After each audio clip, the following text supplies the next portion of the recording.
တိုက်ထီရိုးစံတော်ရှင်ဖျားကဘယ်ပြည်နယ်မှာရှိရလဲတိုက်ထီရိုးစံတော်ရှင်ဖျားကလေဘယ်ပြည်နယ်မှာရှိရလဲတိုက်ထီရိုးဖျားစံတော်ရှင်ကဘယ်ပြည်နယ်မှာရှိရလဲတိုက်ထီရိုးစံတော်ရှင်ဖျားကလေဘယ်ပြည်နယ်မှာရှိရလဲ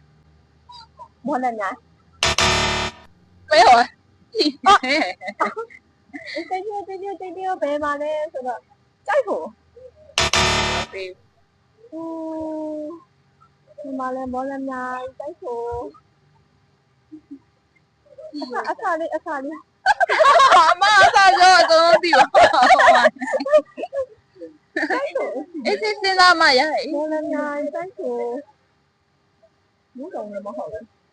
မြို့မဟုတ်ဘူးလေမလားသွားပြီလေကြည့်နေလေမရကြည့်နေတိုင်းနဲ့လွယ်လွယ်လေးအစားလေးအစားပေါ်အကုန်ဆုံးတည်ပါလေမော်လမြိုင်တဲ့မော်လမြိုင်ကြည့်နေ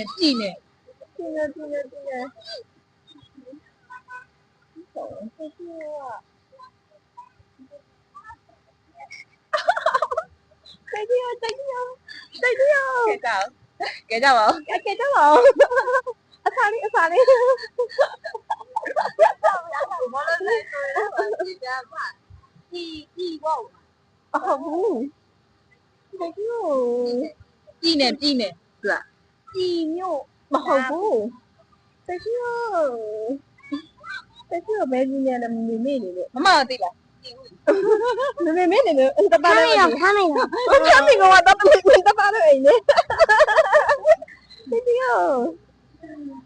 စဉ်းစားလို့မရတော့တကယ်ပါလေတိုက်ထီရိုးပြစံတော်ရှင်ကဘယ်ပြည်နယ်မှာရှိရလဲမွန်ပြည်နယ်သိကြလားစဉ်းစားတော့သိကြတယ်နော်မှန်ပါတယ်အဲဆိုလို့ရှိရင်သူ့မိလေးပါကျေးဇူးတင်ပါတယ်ဟုတ်မင်္ဂလာပါရှင်ညီမကတော့ရောင်ကြီးအဖွဲ့ဝင်နိုဘယ်လွင်ပဲဖြစ်ပါတယ်ရှင်ဒီနေ့မှာတော့စိတ်ဝင်စားကြကောင်းတဲ့မိန်းကလေးတွေမေးပြီးတော့စုငယ်လေးတွေပေးသွားမယ့်အစီအစဉ်ပဲဖြစ်ပါတယ်ရှင်ဒီစီစဉ်ကိုကူညီပေးတဲ့သူကတော့ရောင်ကြီးရဲ့ founder ကိုနေမျိုးဆက်ပဲဖြစ်ပါတယ်ရှင်ဒီနေ့ရဲ့အလူရှင်လေးကတော့ဘုရားထောင်မှာမထထဆိုပဲဖြစ်ပါတယ်ရှင်ဘုရားပါသားလားအဲ့ဆိုတိုက်ထီရိုးစံတော်ရှင်ဖျားကဘယ်ပြည်နယ်မှာရှိရလဲမင်းပြည်နယ်ဟုတ်တယ်ဆိုပြမှန်ပါတယ်ကျေးဇူးပါတူပဲကျေးဇူးပါဟုတ်တိုက်ထီရိုးစံတော်ရှင်ဖျားကဘယ်ပြည်နယ်မှာရှိရလဲမွန်ပြည်နယ်ဟုတ်ပါပြီမွန်ပြည်နယ်ကြိုက်ထုံမြို့